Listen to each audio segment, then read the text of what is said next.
ஒரு சின்ன ஊரில் அருண் அப்படின்ற ஒரு இளைஞன் இருந்தார். அவர் சம்பாதிக்கிறது அவருடைய தினசரி வாழ்க்கையை நடத்துறதுக்கே சரியாக இருந்தது.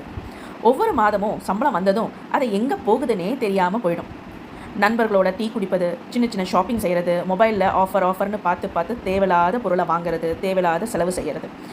இந்த மாதிரி ஒரு தடவையும் அவர் நிறைய செலவு பண்ணிக்கிட்டு இருந்தார். இந்த மாதம் சரி செலவு பண்ணிடலாம், அடுத்த மாதம் சேமிக்கலான்னு சொல்லி ஒவ்வொரு மாதமும் தன்னை தானே ஏமாற்றிக்கிட்டு இருந்தார் அருண். ஒரு நாள் அவர் ரூமை க்ளீன் பண்ணிகிட்டு இருக்கும்போது ஒரு மூலையில் ஒரு பழைய கண்ணாடி ஜார் இருந்தது.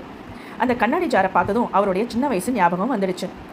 அவருங்க அம்மா ஒரு தடவையும் அவர்கிட்ட 2 ரூபா, 1 ரூபா, 10 ரூபா அப்படின்னு கொடுத்து அந்த ஜாரில் போட்டு வச்சுக்கோ அப்படின்னு சொல்லுவாங்க. அப்போ அவங்க அம்மா சொல்லுவாங்களாம், நம்ம எவ்வளோ காசு போடுறோன்றது முக்கியம் இல்லை, சேமிக்கிற பழக்கம்தான் ரொம்ப முக்கியம். ஏன்னா நம்மளுடைய இந்த சின்ன சேமிப்பு ஒரு பெரிய மாற்றத்தை கொண்டு வரும் சமயத்தில், அது நமக்கு பெரிய பிரச்சனையிலேருந்து நம்மளை பாதுகாக்கும் அப்படின்ட்டு. அப்போது அருணுக்கு அவங்க அம்மா சொன்னது அப்படியே மனசில் நின்றுச்சு. அடுத்த நாள் சரி அந்த கண்ணாடி ஜாரில் இனி நம்மளும் சேர்த்து வைப்போம் நம்ம அம்மா சொன்ன மாதிரி அப்படின்னு சொல்லிட்டு ஃபஸ்ட்டு ஒரு 20 ரூபா போட்டார். அதுக்கப்புறம் கொஞ்சம் கொஞ்சமாக அவர் கிடைக்கிற சில்லற நோட்டு அப்படின்ட்டு 10, 20, 50ன்னு ஒரு நாளும் அந்த ஜாரில் மெல்ல மெல்ல காசை போட்டுக்கிட்டே வந்தார். பார்த்தா அந்த ஜார் கொஞ்சம் கொஞ்சமாக நிறைய ஆரம்பிச்சுது. அதே சமயம் அருண்கிட்ட ஒரு சின்ன மாற்றமும் கூட ஏற்பட்டது. முன்னாடி எதுக்கு எடுத்தாலும் செலவு பண்ணிகிட்டு இருந்த அருண் இப்போது எதை வாங்கினாலும் இது நமக்கு வேணுமா வேண்டாமா, இது ரொம்ப அர்ஜென்ட்டா அவசியமா அப்படின்னு யோசிக்கிற ஒரு மனநிலைக்கு வந்துட்டார். இது உண்மையிலேயே அவருக்குள்ளார நடந்த ஒரு மிகப்பெரிய மாற்றம். இந்த சமயத்தில் ஒரு நாள் அவருடைய அப்பாவுக்கு உடல்நிலை சரியில்லாமல் போயிடுது. அப்போது அருண் என்ன பண்ணுறதுன்னு ஒரு பதட்டத்தில் இருந்தார்.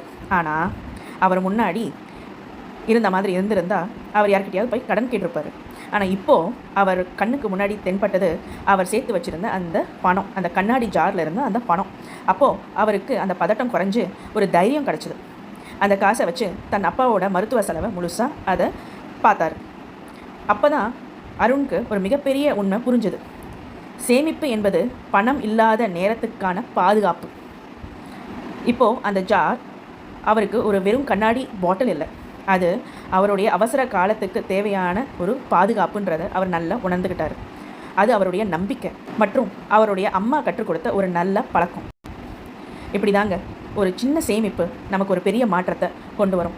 நம்ம எவ்வளோ சேமிக்கிறோம், 10 ரூபா போடுறோமா, 20 ரூபா தானே போடுறோம், 50 ரூபா தானே போடுறோம் அப்படின்னு நினைக்காதீங்க. சின்னதாக நம்ம சேமிக்கிறது தான் நமக்கு ஒரு பெரிய அளவில் ஒரு அமௌண்ட்டாக மாறும். அந்த அமௌண்ட் இந்த மாதிரி நம்மளுடைய எமர்ஜென்சி சுச்சுவேஷனில் நமக்கு ஒரு பெரிய சப்போர்ட்டாக இருக்கும். இன்றைக்கே நம்மளும் இந்த மாதிரி சேமிக்கிற பழக்கத்தை ஸ்டார்ட் பண்ணுவோம்.